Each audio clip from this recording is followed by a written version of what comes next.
নগরায়ন আমাদের জীবনের সাথে ওতপ্রোতভাবে জড়িত একটি শব্দ। এই শব্দটার পিছনে রয়েছে অনেক ইতিহাস, রয়েছে অনেক কাহিনী।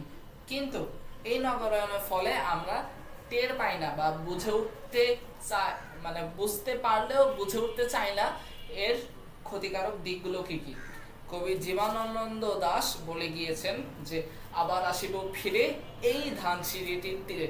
কিন্তু তিনি যদি আজ বেঁচে থাকেন, দুঃখের বিষয় বলতে হচ্ছে যে তিনি ধানসিঁড়িটির তীরে গিয়ে দেখতেন যে এখানে ধানসিঁড়িটি ভরে গিয়েছে হাজারো ময়লা স্তূপে এবং হয়েছে হাজারো বহুতল ভবন। তিনি এখানে আর দাঁড়ানোর ঠাঁই পেতেন না। সম্মানিত শ্রোতাবৃন্দ, আজ আমি যে বিষয়ে আপনাদের সকলের সামনে হাজির হয়েছি, যে বিষয়ের উপর কথা বলার জন্য এবং একটি সুন্দর বক্তৃতা দেওয়ার জন্য, তার কিছু না, নগরায়ন ও পরিবেশ চ্যালেঞ্জ। সর্বপ্রথমে বিষয়টিকে সহজভাবে বলে যেতে হলে হয় যে আমরা এই শহরের দিকে ধাবিত হওয়া, শহরে বসবাস করা এবং গ্রাম থেকে এসে শহরে স্থায়ী হয়ে সেখানকারই কোনো একটি চাকরি করে সেখানেই থাকা, এটার নামই হলো শহরায়ন। এবং এই শহরায়ন বা নগরায়নের ফলে অনেক প্রাকৃতিক সমস্যার সম্মুখীন হতে হয় আমাদেরকে এবং প্রকৃতির ক্ষতি সম্মুখীন হতে হয় প্রকৃতিকে। তো অনেক ধরনের চ্যালেঞ্জ রয়েছে নগরায়ন সম্পর্কে। সর্বপ্রথমে বলতে গেলে হয় যে যদিও এটার অনেক খারাপ দিক রয়েছে, কিন্তু এরই সাথে রয়েছে অর্থনৈতিক সমৃদ্ধি।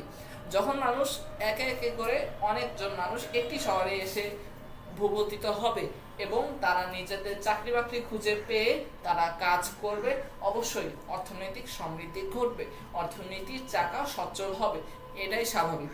তবে তবে তবে এখানে অনেক রকমের প্রাকৃতিক সমস্যার সম্মুখীন হতে হয়। যেমন যেখানে নগরায়ন করা হয় সেটা এক সময় ছিল ধানি জমি, অর্থাৎ সেখানে একসময় সেচ করে চাষ করা হতো। বর্তমানে সেই জমি আর থাকছে না, কাটা হচ্ছে গাছ। এ কারণে আমরা অক্সিজেনের পরিমাণটাও কম পাচ্ছি। তো এই নগরায়নের প্রভাব এত বিস্তৃত হয়ে গিয়েছে যে একটি বিল্ডিং প্রায় 20 থেকে তারও বেশি তলা হচ্ছে, অর্থাৎ সেখানে কত কত মানুষ থাকতে পারছে সেটা অকল্পনীয়।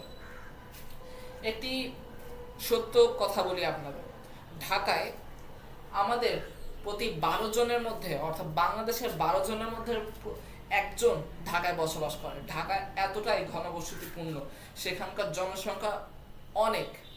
এবং শেষবার যখন ঢাকায় গিয়েছিলাম অনেক বেশি মানুষের সাথে সম্মুখীন হয়েছিলাম। এবং ঢাকা যেহেতু আমার সেটা প্রথম যাওয়া ছিল ক্যারাক কলেজ ভর্তি পরীক্ষা দেওয়ার সময়, তখন আমি অনেক অবাক হয়েছিলাম যে এত মানুষ কিভাবে সম্ভব। তাও ঢাকা আজও ঢাকাই আছে এবং ঢাকার এই অবস্থা কখনো কমবে না, বাড়লে বাড়বে কিন্তু কমবে না। মানুষজন যায় সরকারি চাকরি খোঁজার কারণে, কিন্তু এখানে সমস্যা হলো নগরায়নের ফলে বাতাস হয়ে যাচ্ছে বিষাক্ত। আমরা যখন সকালবেলা একজন শহরে বসবাসকারী মানুষ খুলতে যায় জানালা, তখন সে দেখে যে শহরের জানালা খুললেই ভেসে সুন্দর বাতাস আসার বদলে ভেসে আসে অনেক সমৃদ্ধ বাতাস। এবং কিসে সমৃদ্ধ? সীসায় সমৃদ্ধ, সিমেন্টের ধুলায় সমৃদ্ধ এবং পাশের বাসা আঙ্কেলের মোটর বাইকের কালো ধোঁয়ায় সমৃদ্ধ। তখন ফুসফুস আমাদের বলে যে থাক বাবা, তুই জানালাটা লাগিয়ে দে, আমি ঘরেই ভালো ছিলাম। এই হলো আমাদের দৈনন্দিন অবস্থা এই নগরায়নের ফলে। তো এই নগরায়ন করতে হলে অবশ্যই সুপরিকল্পিতভাবে হতে হবে। তাই আসুন আমরা সুপরিকল্পিত নগরায়নের ফলে নিজের দেশের অর্থনীতির চাকা সোচ্চার করি। এই বলে আমি আমার বক্তব্য এখানে শেষ করছি। ধন্যবাদ সবাইকে।